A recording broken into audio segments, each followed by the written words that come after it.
conversation straight away. On the line, the President of Business Unity South Africa, Sipho Pityana. Mr. Pityana, thank you for being with us. What do you think of what happened today?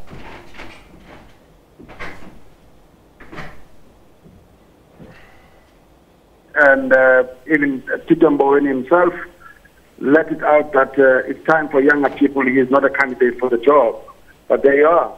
Pleasantly for business, he has accepted it because we think that the president's appointment of him is choosing a safe pair of hands, somebody with a tested track record of running a complex institution that the Reserve Bank is, and consequently becoming part of the economic team of the successive leadership of our government from the Mandela years.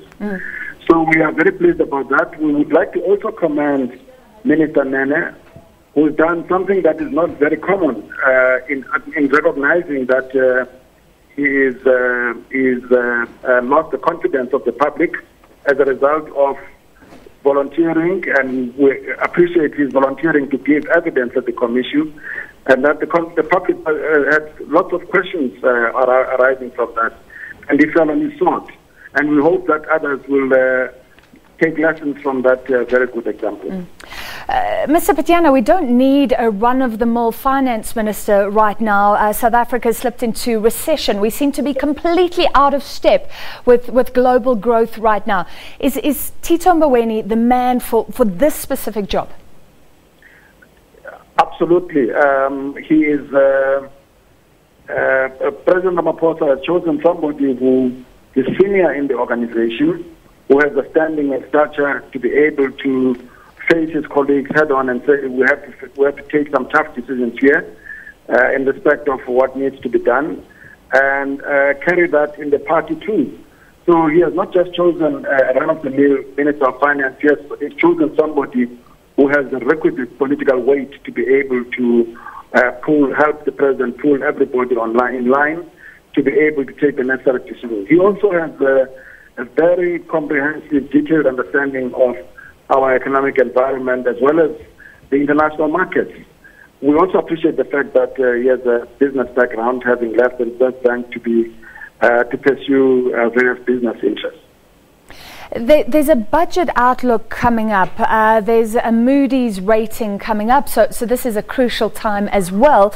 What would you like to him to put on his agenda first? Well, I think that fiscal consolidation is what the rating agencies will be looking at. We're having a runaway debt. He needs to signal that not only do we appreciate that, we need to rein that in. He needs to, this is by any measure going to be the most complicated, difficult, complex medium-term expenditure framework that is going to be presented by any minister since our democratic dispensation. We are in a very difficult situation. So I do think, though, that he's up to the task. His understanding will enable him to do so by the set date of the 24th, which is when the medium-term budget framework is to be presented. And finally, look, he is in the ilk of Trevor Manuel, Thabo Mbeki. He was there in 1994. And some are looking back saying, yes, there was growth, but not enough impetus around inequality and things like that. We're talking about land expropriation now, sort of redressing the wrongs of the past. Do you think he can quickly get up to date with a new era, is my question?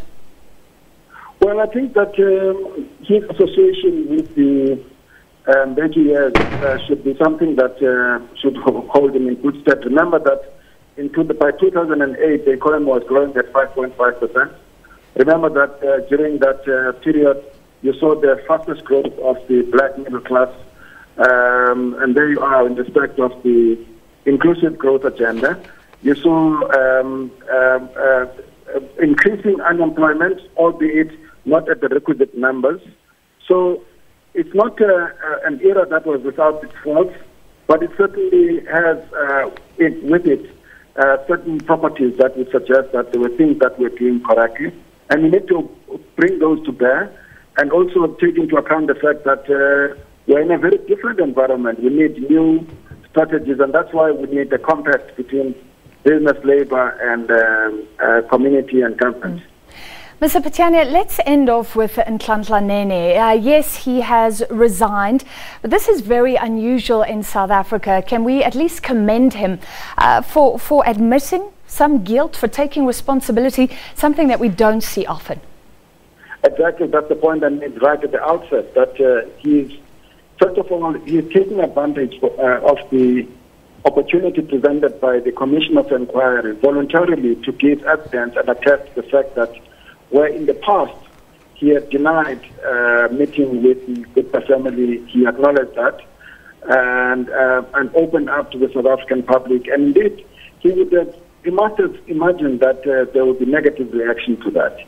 Indeed, we welcome that, and we would like to encourage others to do the same, take advantage of the opportunity that the Commission presents.